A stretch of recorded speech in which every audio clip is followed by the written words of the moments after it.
What a pile of junk. Well, that's the filter from my Turbo Turtle. Can't use it, so might as well put the filter in this T-Rock. Look at this. 86,000 miles. Hi, Miss Hip Chick. Oh, back to business. Hang on. Where were we? Oh, yeah. So, yeah, air filter. That one's in good shape. This one is blocked. How could a truck with 80-something thousand miles be so yuckied up? And look at this. The inside of the oil filler, spotless, which is an indication that the engine received reasonable, if not excellent, maintenance. Now, what have I done to get this thing running? Because when I bought it, the idler had seized and flipped the belt and went right through the oil hose.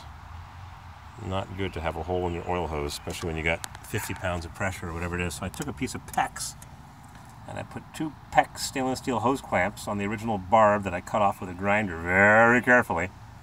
And on this side, I used a galvanized pipe nipple, and I stuck it into the rubber hose, and I put a pair of vice grips on the nipple so I could have a handle to twist it in, and I put 1 hose clamp on it. That's all I had.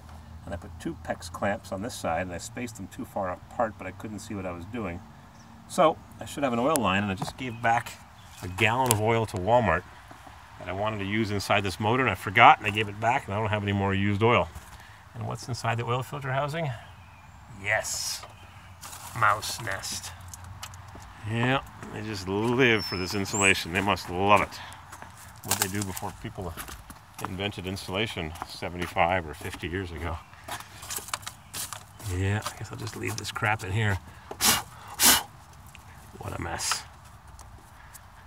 Put in my newer oil air filter, oil soaked air filter. Put this housing on. This is the rinky-dink housing. Get that on. Gotta turn the phone off for a second. I gotta buy a tripod for this phone because holding this phone is ridiculous. It's even harder than holding my old cameras that I used to use. Give me a sec. Dealing with insurance companies. Oh boy, time. I ordered some oil from Walmart. Check this out. I ordered some Rotella T6 oil from Walmart. So the description says T6 and the picture shows T5. And the price was cheap, so I ordered it. They shipped it by FedEx, took a week. I think this cost me, it was 2.5 gallons, and it was the same price as buying 2 gallons in the store, so I get half a gallon for free, 2.5 quarts. Anyways, what they sent me, T5 semi-synthetic, which is probably good enough. But the point was, the description said T6, so I do their chat, enter all the information, then the guy's computer dies. I do it again, then my computer thing says unable to establish secure connection, blah, blah, blah.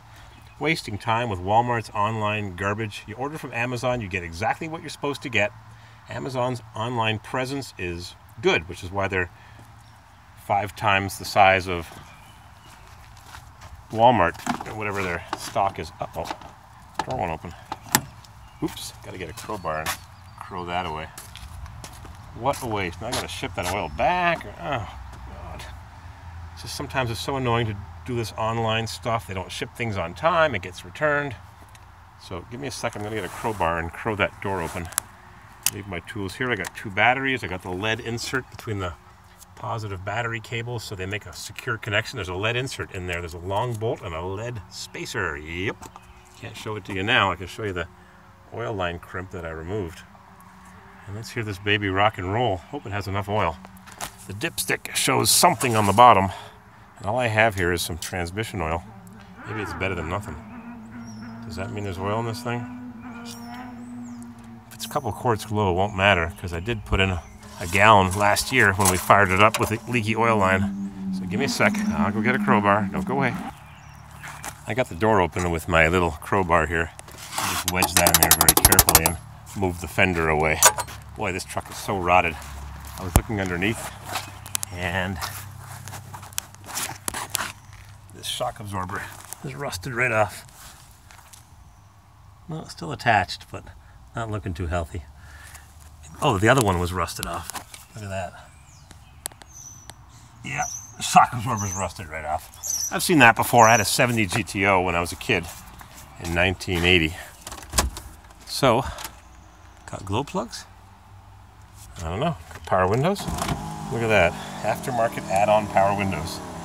And the passenger one doesn't work because the guy I bought the truck from decided he needed the window more than me, so grabbed it. And I don't know if there's a PMD on this thing because I've got a cable of some sort. There is the old PMD. Is it plugged in? I don't know. There was a PMD and it's gone, so let's see if it cranks up. Got my fluid film here, my trusty fluid film. Trusty brake cleaner. Boy, I've used a case of that stuff in the last couple of weeks. Oh, close the door. Can't open it again. I wanted to show you this cranking up. If it'll start with who knows what PMD's hooked up. Crank her up! Oh,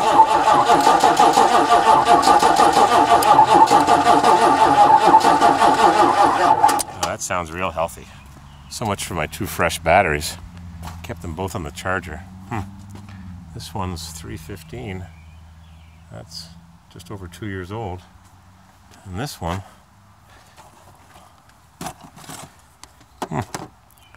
yep, time to change the batteries.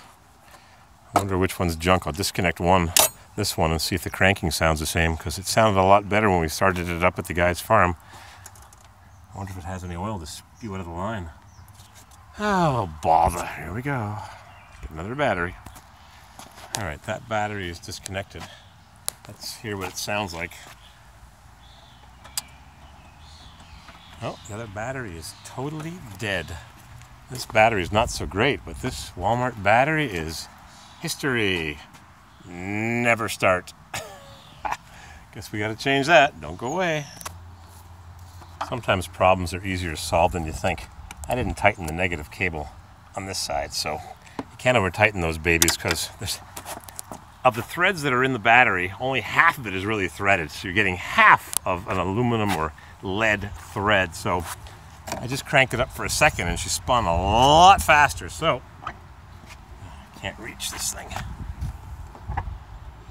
What are you looking at? Let's crank this baby up. Glow plugs on. They're real quiet. Click. Crank her up.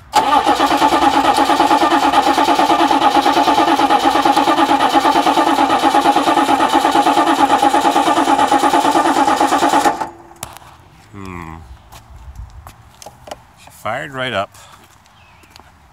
Bring it to my place a year later. There's what looks like an unplugged. Guess I better look at it. He says he didn't touch anything. I don't know. PMDs are worth 250 bucks. So, just seems awfully suspicious. It's so hard to see down there. I'm gonna have to get a flashlight, which is right here, and peek in there and see if it's still connected, because it is impossible to reconnect that. I've done it, but oh boy.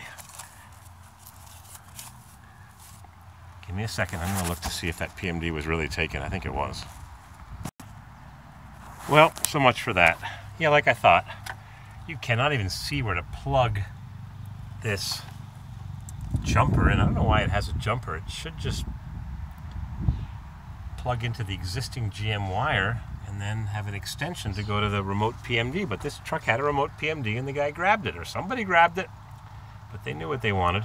I just don't get why this plugs into the original PMD pump mounted driver, which is right there, and boy, you cannot see where that plugs in.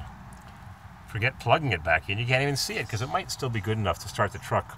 They usually malfunction when the engine's hot, though in the Turbo Weasel it wouldn't start one day, and when we finally plugged in a new one, it fired right up.